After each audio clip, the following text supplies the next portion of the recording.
o Leonardo, ele pediu para me falar um pouquinho para vocês sobre o que deve ter em cada parte do trabalho, né, em cada sessão. Por exemplo, introdução, o que é que deve ter na introdução e tal. A gente também poderia falar, tipo, sobre outras coisas, né, citações e tal, mas ele achou mais viável, né, mais vantajoso para agora a gente discutir isso. Então, eu me baseei no formato monográfico, né, porque tem um formato de artigo, que é um pouquinho diferente, né, quando a gente se refere a sessões de trabalho, porque às vezes, por exemplo, a justificativa, né, o problema de pesquisa, eles ficam todos na introdução no artigo científico, né, e na monografia não, na monografia eles vêm em sessões separadas. Então, como vocês vão ter que fazer um TCC aí, né, eu preferi que a gente falasse hoje sobre o formato monográfico, né? E eu estou partindo do pressuposto que vocês já têm, né, um tema de pesquisa definido, né? No caso, vocês já fizeram esse delineamento inicial, que é a determinação do tema, né? Vocês já decidiram o que querem pesquisar, qual é a área que querem pesquisar, que vocês também já têm uma questão de pesquisa, né? Tipo algo que vocês querem responder, no caso, na área, o que é que eu desejo responder com essa pesquisa, né? Tem que ser uma pergunta, né? Tem que ser uma questão em formato de pergunta, e ela tem que nortear todo o seu trabalho, né? E os objetivos, que são aqueles famosos objetivos geral e objetivos específicos, né? Que é quando você vai delinear e dizer o que é que você vai fazer no trabalho, né? O que é que você vai querer com aquela pesquisa, como é que você vai chegar a responder a questão de pesquisa através dos objetivos, né? Eu espero que vocês já tenham isso. Então, o primeiro tópico, né, de uma monografia, o que é o primeiro tópico, né? Então, é a introdução. Só que a introdução é a primeira seção, né? Tanto do artigo como da monografia. Só que, com sugestão, né, eu vou falar o que eu estou lembrada, não é muito bom escrever a introdução logo do trabalho, sabe? Você está começando o trabalho, aí eu vou escrever por onde? Acho que eu lembro que o Leonardo falou um dia desse. Coleta os dados, tipo, não tem, já sabe o que fazer? Coleta os dados. Então, essa ideia que ele mandou, né? É muito bom, porque você começa coletando os dados, fazendo os resultados, você pode também fazer ali em conjunto, né, com referencial teórico, que ao mesmo tempo que você vai se embasando ali no tema que você está de pesquisa, você vai coletando os dados, se der para fazer isso, isso é uma boa. Mas eu não recomendo fazer, ir logo para a introdução. Por quê? Porque a gente começa com o tema, né? A gente coloca um título lá para ficar mais fácil, né? Essa delimitação do que a gente está estudando, esse recorte. E muitas vezes o tema de pesquisa, né? O título às vezes muda, né?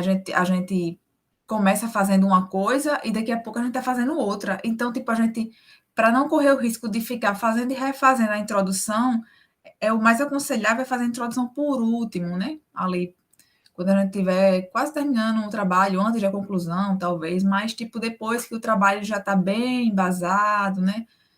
E quase que finalizado, né? Para a gente não ter esse retrabalho de fazer a introdução. Mas, passando isso, o que é que deve ter na introdução, né? Então, a gente vai pensar a introdução como se fosse um funil mesmo, né? Então, a gente primeiro, na introdução, ali nos primeiros parágrafos, a gente faz a apresentação do tema, né? A gente contextualiza o que é que a gente vai estudar, a gente fala, a gente traz dados, né, históricos ou dados relevantes, por exemplo, a gente está fazendo alguma pesquisa aí, não sei, procura no site do IBGE dados novos, né? Do censo, alguma coisa assim, traz dados relevantes que sejam históricos e contextualize de uma forma mais abrangente o seu tema, né? Depois, descendo mais assim no funil, você delimita o tema. Então, já que você apresentou o tema, né, que foi aquele mais grosso, mais abrangente, que veio primeiro, ali nos primeiros parágrafos, você depois delimita o tema, né? Então, você vai fazer com que aquilo ali fique mais específico. Então, o que é que você traz ali nos outros parágrafos, né? A gente traz as principais bases teóricas que a gente vai utilizar no meio do trabalho, mas não precisa ir muito a fundo, porque isso você vai fazer lá no referencial teórico, tá? A gente também familiariza o leitor com os principais conceitos que a gente vai utilizar no trabalho. Então, se você vai usar o conceito de geodiversidade, você fala o que é o conceito de geodiversidade, se você vai usar o conceito de geopatrimônio, você dá uma pincelada do que é geopatrimônio. Logo ali na introdução, você fala sobre qual que é o seu objeto de estudo, né, de pesquisa. E depois que essa parte está finalizada, você diz qual que é a relevância do tema. Por que você está estudando aquilo? Por que você quer estudar aquilo? Então, você ali nos últimos parágrafos da introdução, lembrando que a introdução, nada da introdução ter 10 páginas, poucos parágrafos, uma página e meia, para não ficar tão cansado para o leitor chegar em outra parte do trabalho, já não está nem querendo ler mais seu trabalho. Então, a introdução é tipo o petisco, né? Tipo, deixar o leitor com vontade de ler meu trabalho, vou botar aqui umas coisas bem legais para ele ficar com vontade de ler e ler todinho, né? O trabalho, mas não vamos focar só na introdução. Aí, depois que a gente faz essa delimitação, a gente chama para o jogo, né, a relevância e a gente mostra o que há de mais avançado, né, no campo de estudo que você está estudando. Então, você mostra aqueles artigos mais recentes ali, né? Você faz uma procura nas bases de dados, vê os artigos mais recentes e traz uma lacuna de pesquisa. Mico, o que é uma lacuna de pesquisa? Uma lacuna de pesquisa a gente só consegue identificar uma lacuna de pesquisa quando a gente ler trabalhos, artigos que foram feitos no máximo de 5 anos para cá, tá? O que eles colocam ali de sugestões de pesquisa é porque ainda não foi feito, tá? Então, isso é uma lacuna de pesquisa. Lacuna de pesquisa é diferente de questão de pesquisa ou questão problemática, né? A problemática você quer é uma pergunta que você deseja responder, simplesmente. E a lacuna de pesquisa tem que ser algo que ninguém ainda não estudou, tá? Então, essa é a diferença. Tem alguma pergunta para a introdução? Vou esperar. Tá, eu acho que isso é um não. Então, na justificativa. Tem alguém falando? Não, só para continuar. Obrigada. Então, a justificativa, né? Como eu falei logo no início, a justificativa, quando a gente está fazendo um artigo científico, ela vem na introdução. Mas, como eu preferi trazer para vocês o formato monográfico, a justificativa ela vem em forma separada, né? Ela vem em uma seção separada. Projeto de pesquisa também. A justificativa ela vem numa seção separada, tá? Então, a justificativa. O que é que eu devo trazer na justificativa? Né? Então, primeiro, eu coloquei aqui 3 questões para vocês pensarem e desenvolverem a justificativa. O primeiro ponto, por que você quer desenvolver esse trabalho, né? Por que você está pesquisando esse tema?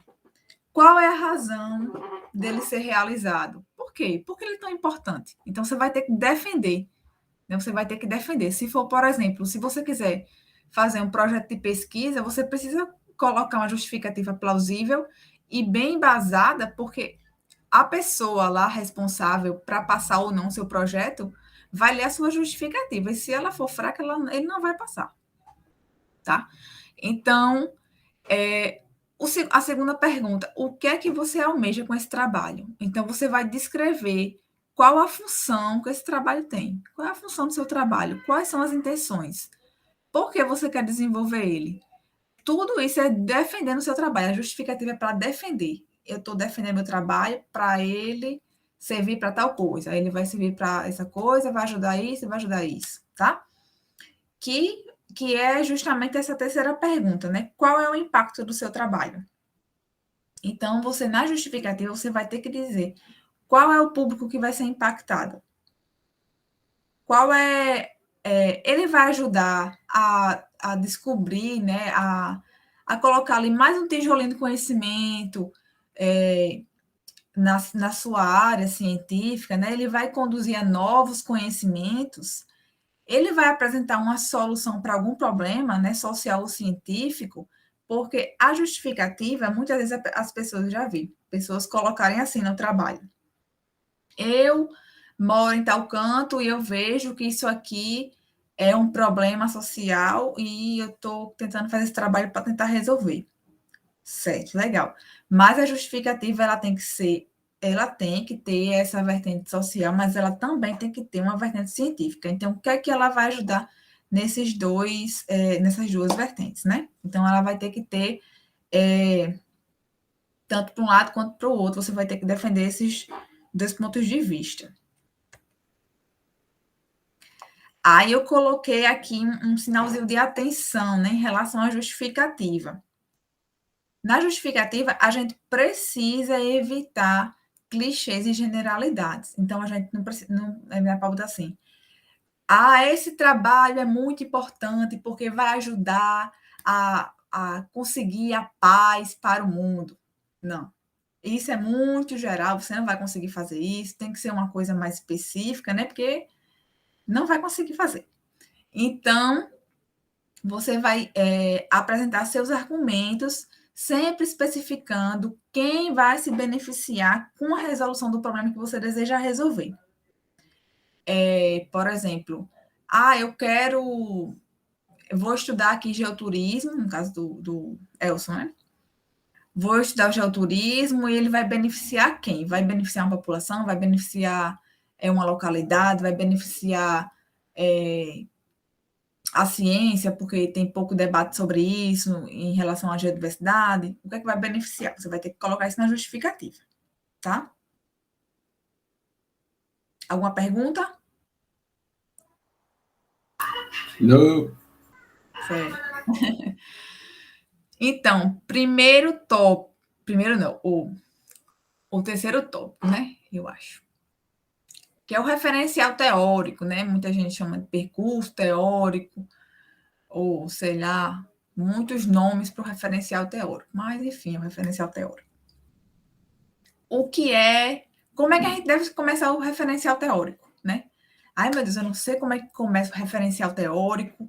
Gente, muito fácil. Só começar do começo. Aonde foi que começou o meu tema? Qual foi o ano que começou o meu tema? Quais foram os autores que primeiro trouxeram esse tema? Quais são os artigos seminais, que são esses artigos mais antigos, né, que são os clássicos? Por exemplo, da geodiversidade, sei lá. Fala aí, Leonardo. Acho que o Gray é de agora, né?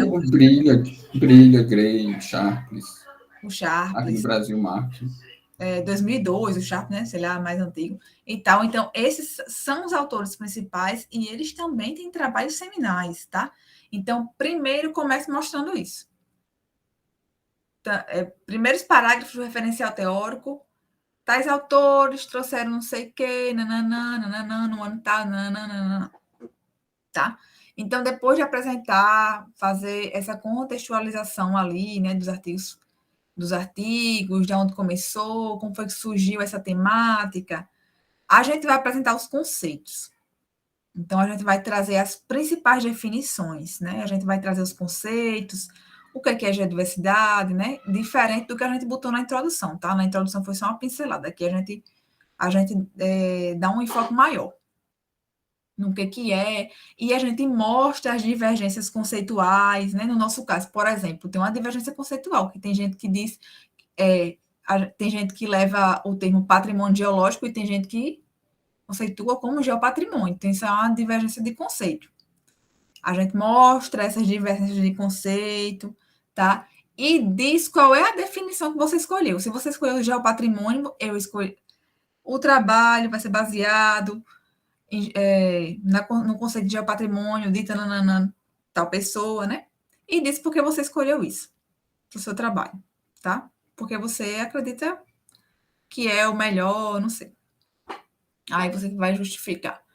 Mas você apresenta os conceitos, né?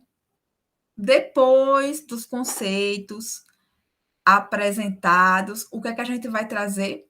As principais linhas, né, ou tradições de pesquisa dentro do seu tema. Então, você vai localizar essas principais linhas de conceitos, né, ainda apresentando os conceitos, e vai localizar uma que é a que seu trabalho vai seguir, tá?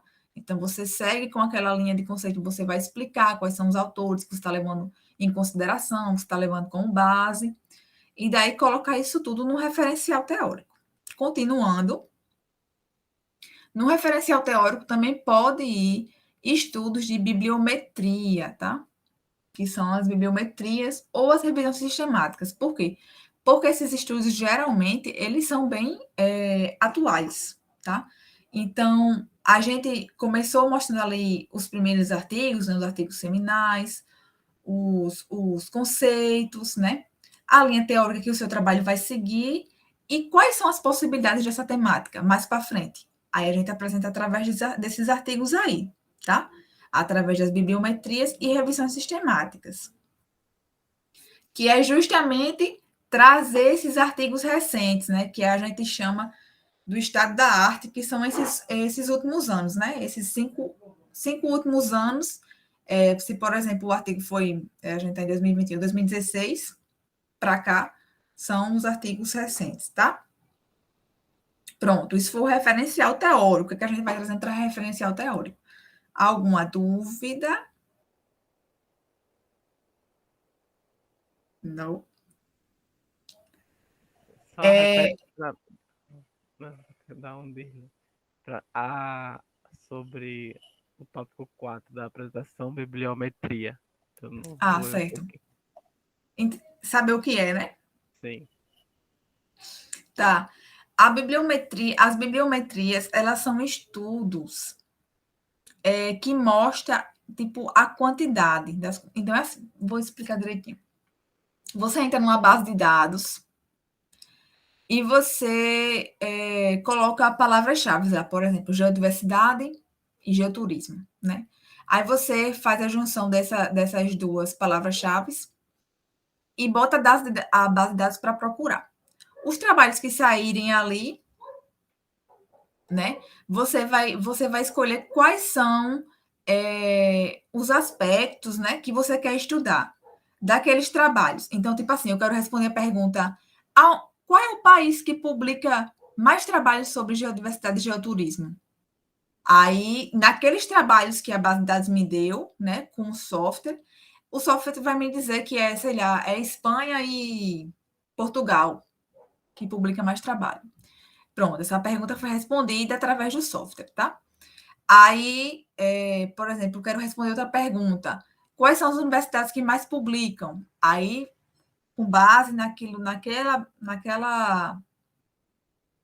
achado ali que a base de dados fez para você dentro do software, que tem um software que se chama VozViewer, que a gente trabalha com bibliometria, né? Ele faz como se fosse uma nuvem de palavras e tal, ele faz umas ligações e ele dá esses resultados de bibliometria. Então, a bibliometria é isso, tá? São trabalhos que veem as métricas. Acho que te respondi, não respondi? Respondeu. Obrigado. Nossa.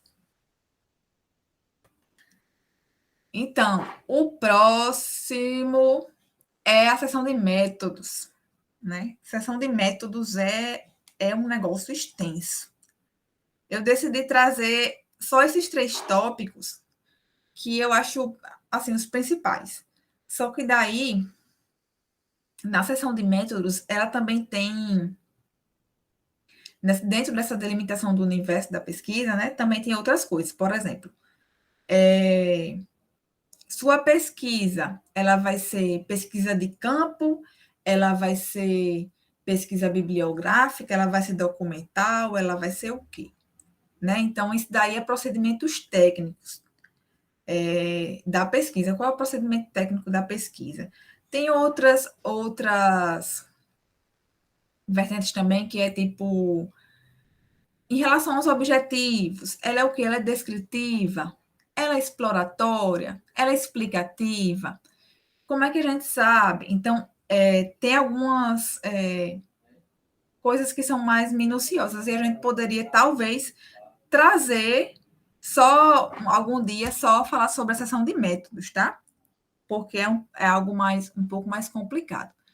Mas eu trouxe as principais coisas aqui. Então, o que é que deve ter na seção de métodos? Né? Primeira coisa, você vai ter que delimitar o universo da pesquisa, né? Você vai ter que falar quem são os sujeitos da pesquisa, quem é que são os sujeitos, né? Quem que é a amostra, quem é que é seu grupo de análise, quem é que é seu público-alvo, dependendo de com quem você quer trabalhar, né? Lembrando que sujeitos da pesquisa, eles não são, tipo, não tem que ter que ser pessoas, tá? O objeto de pesquisa seu pode ser, sei lá, qualquer coisa. Acho que eu já vi até caixa d'água, tá? Uma pedra, um tijolo.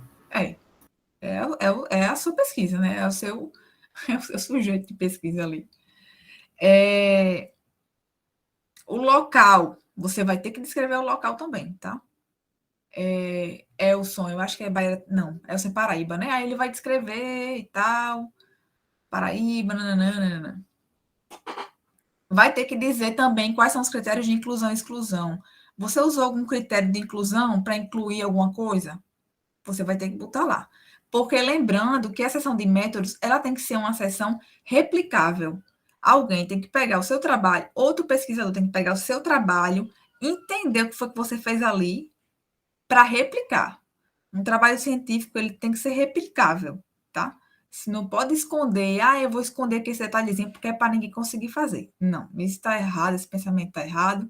A gente tem que fazer, tipo, descrevendo mesmo para outra pessoa entender. A gente tem que escrever como se fosse. Já pensando nisso, eu vou escrever isso aqui direitinho, bem detalhadazinho, para outra pessoa vir e, se quiser replicar o meu método, a pessoa replica, tá? Então, tem que colocar esses critérios de inclusão e exclusão, caso você use. Eu acho que o Elson está usando aí, né, na, na pasta, né, dos nomes lá do lugar que tem geoturismo e tal. Você tem que botar, tá? Quais são os critérios que você está incluindo, quais os critérios que você está excluindo. Você tem que botar isso no método, tá bom? Em relação às questões éticas da pesquisa, eu acho que o Elson não vai precisar. Mas o que são questões éticas, né? Por exemplo, se a gente vai trabalhar com seres humanos, a gente precisa que o nosso trabalho ele passe por uma comissão, né? O comitê de ética. Toda universidade tem. Então, você tem que também passar na plataforma Brasil o seu trabalho, né? Para eles reconhecerem que aquele dali que seu trabalho está ético, né? Está seguindo alguns rigores, né? De ética e tal, e que seu estudo dá para desenvolver, né?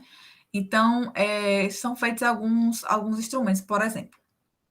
Para trabalhar com pessoas, você tem que desenvolver o TCLE, que é o termo de consentimento livre e esclarecido, quando você vai trabalhar com pessoas maiores de 18 anos.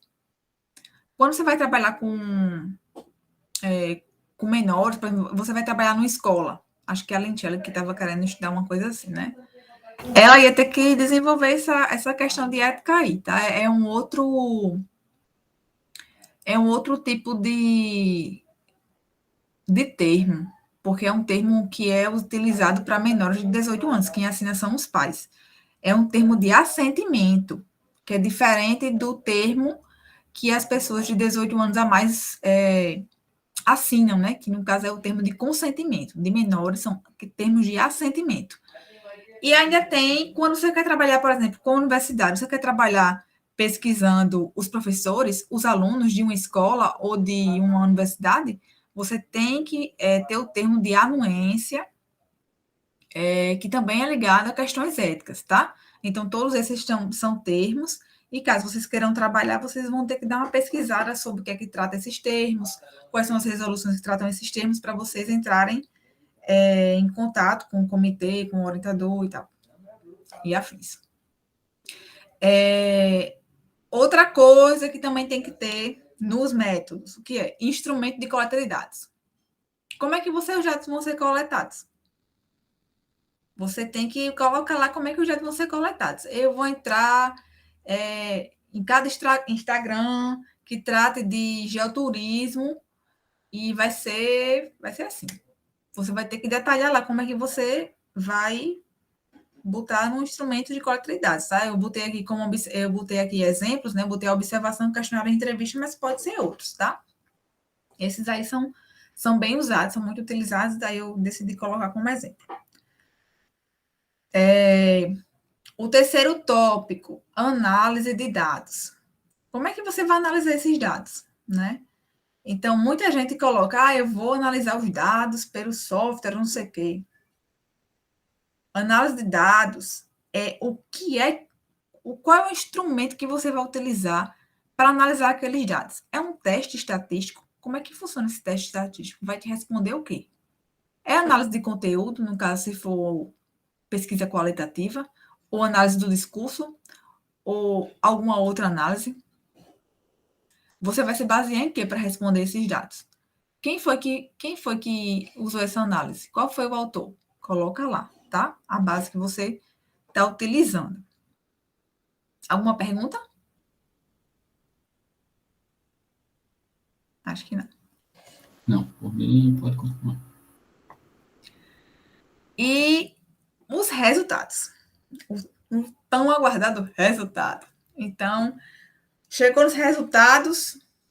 Milka, e aí? O que a gente vai fazer agora nos resultados? Hein? Como é que eu começo meus resultados? Eu tenho tanto dado aqui que eu não sei nem por onde começar. Então, você vai fazer o quê? Você vai, a partir dos objetivos, você vai recuperar os objetivos, né? Se possível, pegue os objetivos do seu trabalho, copie e cole na parede. Porque daí você vai ficar lembrando, você vai ficar olhando todo dia os seus objetivos. Daí, tudo que você for fazer no trabalho vai ter que ser amarradinho com aqueles objetivos. Quando você for para a metodologia, você for decidir qual é a análise que você vai fazer, como é que você vai coletar os dados, você vai olhar para os objetivos. Será que dá certo eu usar essa análise aqui para responder esses objetivos? Será que esses resultados aqui, eles estão respondendo aos meus objetivos? Tem que estar amarrado com os objetivos, todo o trabalho, e com a pergunta de pesquisa, tá? Então, a primeira coisa que você vai fazer nos resultados é recuperar os objetivos do trabalho e você vai usar eles para nortear a sua descrição lá dos resultados, tá? Então, você vai interpretar os dados, né? Eu coloquei aqui gráficos, tabelas e figuras, elas não substituem a sua interpretação. Então, não coloca lá e só diz o gráfico tal mostra que, sei lá, a coluna A subiu e a coluna B desceu. Pelo amor de Deus. Isso aí você só está descrevendo. É para você interpretar. Aquele dali significa o quê? Aquele Azinho que subiu significa o quê? Aquele B que desceu significa o quê? É para você interpretar, tá? Então, se você conseguir fazer isso, você vai estar analisando seus resultados, tá? Isso serve para tabelas, figuras, afins. Depois que você analisou os seus resultados e colocou lá tudo bonitinho, tem gente que faz a sessão separada, né? De resultados. Você faz análise, faz análise dos resultados, né? Que no caso é os resultados, e tem gente que faz discussão separada, uma sessão separada. E tem gente que simplesmente coloca os resultados, análise e discussão na mesma sessão, tá? Eu prefiro assim. Mas tem professor orientador que pede separado. Discussão dos resultados. Então, o que é que você vai fazer na discussão? Você já recuperou os objetivos, já interpretou. Aí agora você vai fazer o quê? Recuperar os autores lá do referencial teórico. Sabe aqueles autores que você falou lá no referencial teórico que você trouxe, falando do Sharp, falando do Gray, falando do Breyer, falando do Nascimento? Pronto, você vai puxar eles agora para o seu resultado, né? Na discussão, e você vai propor um diálogo entre esses autores e os seus achados. O que foi que eles acharam que eu também achei? O que foi que eles falaram que eu também falei? que foi que deu match, né, nas duas pesquisas. Então, você vai comparar os seus resultados com as pesquisas anteriores, porque você vai mostrar ao seu leitor que o seu trabalho tem fundamento sim, tá? Então, você vai dizer a ele que, minha pesquisa é importante, porque deu muito match aqui com os trabalhos que já foram feitos, tá? E o que é o ouro na discussão dos resultados? Você não puxou os autores do referencial teórico? O que foi que eles falaram? O que foi que você falou e que eles não falaram? O que a literatura não mostra e você apresentou? Isso é a contribuição do seu TCC, do seu artigo, né, do seu projeto de pesquisa, seja o que for que você estiver escrevendo, mas isso aí que vai ser o avanço teórico na sua linha de pesquisa. Se você apresenta a mesma coisa que já for apresentada, qual é o teu diferencial? Nenhum. Tu vai estar só comparando.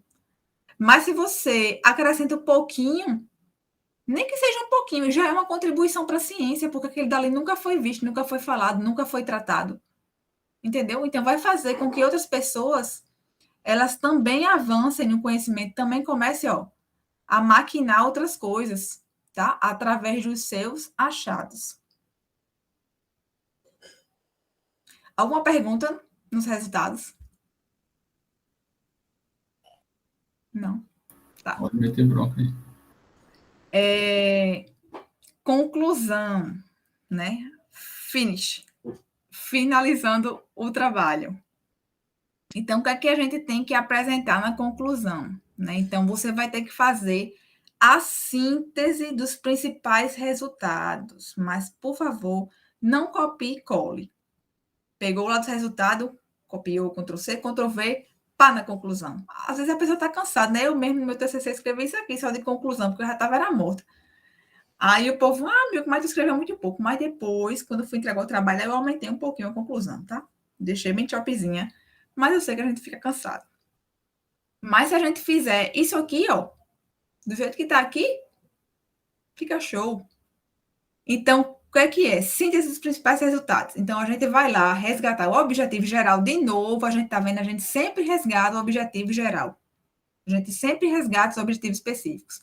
Então, tudo tem que estar tudo certinho, tudo embasadinho, numa sincronia, numa harmonia. Então, aquela dica de colar o objetivo geral específico na parede é boa, viu? Então, a gente vai se perguntar, né? Se o trabalho, ele respondeu aquela questão de pesquisa que a gente fez lá no começo, né? Que eu pressupus que você já tem ela pronta, tá? Então, a questão de pesquisa, ela foi respondida. Os objetivos geral e os específicos, eles foram respondidos. Você coloca lá que foi, né? Se não foi, você também fala, né? Que trabalho acadêmico nem sempre dá muito certo. Nem toda vez dá certo, né? Na verdade. Então, você fala lá, mas reescreva com as novas palavras, tá? Nada de copiar e colar. Depois, você vai falar sobre as contribuições. Quais foram as contribuições, né? Isso eu estou falando assim, mas você já vai pensando nos parágrafos, né?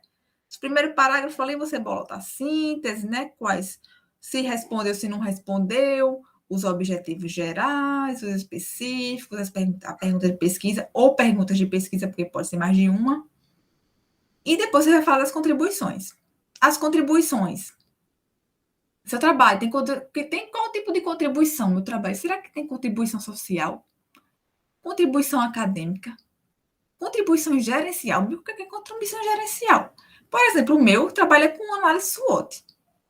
Então, ela, querendo ou não, ela teve uma contribuição gerencial. Por quê? Para gerenciar, fazer a gestão do geoparque. Então, o meu trabalho, né, de TCC, ele também teve uma contribuição, além de social e acadêmica, ela também teve uma contribuição gerencial, tá? Aí você pensa quais são as contribuições do seu trabalho para colocar lá na conclusão.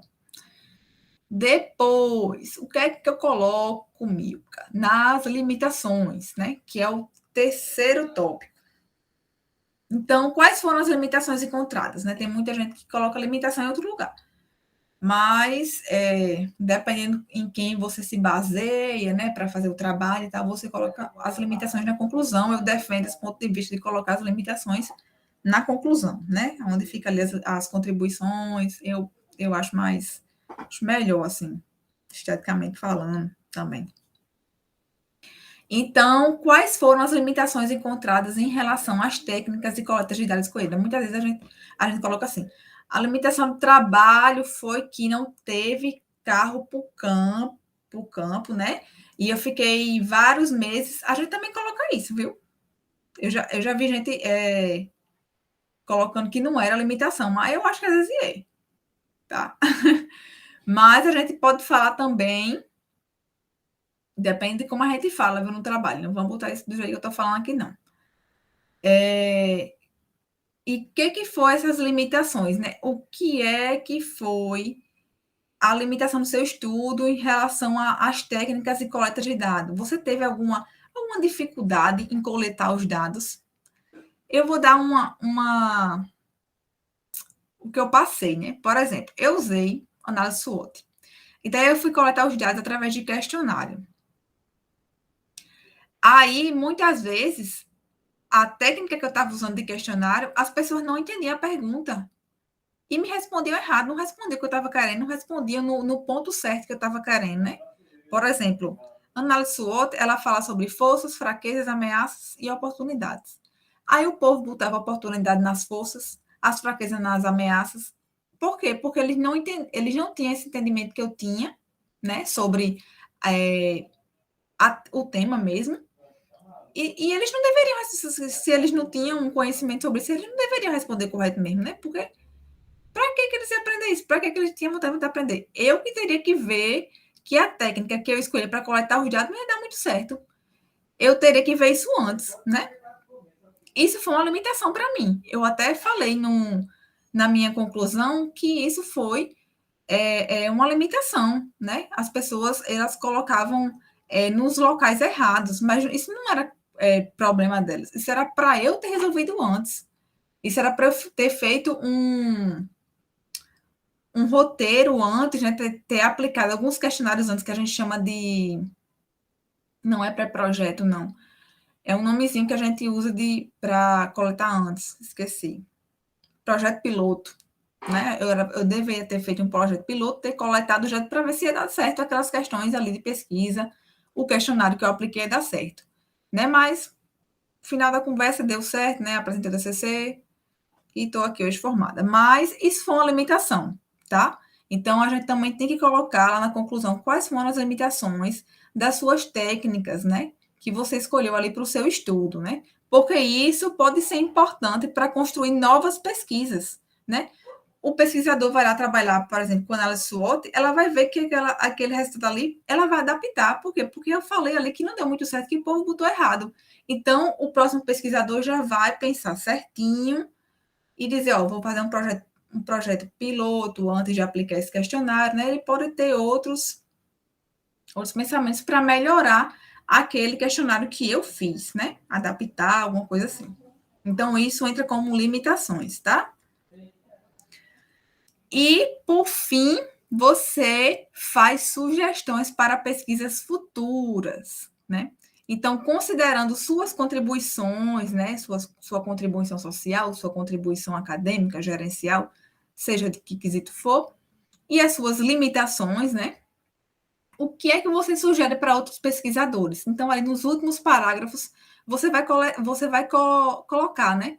Ó, isso aqui eu não fiz no meu trabalho e poderia ser feito, tá? Então, você vai dar ideias do que você não fez ou do que você não conseguiu fazer para outros pesquisadores virem a fazer o que você não fez, porque aquilo dali pode ser uma complementação para o seu estudo, tá? Então, você vai trazer reflexões e aprendizados, né, do que você tirou, do que você fez, vai passar aquilo dali para outro pesquisador, né, através do seu trabalho, né, que ele vai ler, vai entender e vai fazer novas pesquisas em cima daquilo dali, do que você mostrou, tá bom?